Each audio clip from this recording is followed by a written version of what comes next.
মন্দিরে যাওয়ার জন্য কোনো প্ল্যানিং লাগে না, তাই মায়ের টানে হঠাৎই গতকাল সন্ধেবেলা পৌঁছে গেলাম কালীঘাটে মায়ের পুজো দিতে।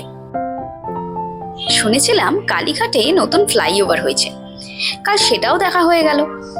বেশ সুন্দর লাগলো এই ফ্লাইওভার, অনেকগুলো গেটও রয়েছে এবং সুন্দর করে সাজানো মন্দিরে যাওয়ার এই ফ্লাইওভার।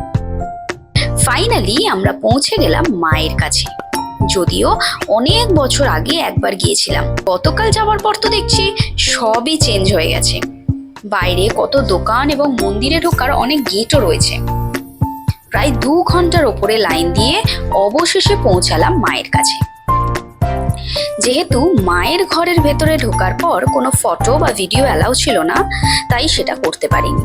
তবে মায়ের ঘরে ঢোকার আগে চারিদিকে সুন্দর পরিবেশ ক্যাপচার না করে আর তোমাদের সাথে শেয়ার না করে থাকতে পারলাম না। মন্দিরের এই অদ্ভুত প্রশান্তি, মায়ের দর্শন আর ধূপ দিয়ে সুন্দর করে কাটালাম কালকের সন্ধ্যেটা। তোমরাও কারা আমার মতো এরকম সাডেন প্ল্যান করো অবশ্যই কিন্তু কমেন্টে জানিও। দেখা হচ্ছে পরের ভিডিওতে। Till then stay tune, bye by.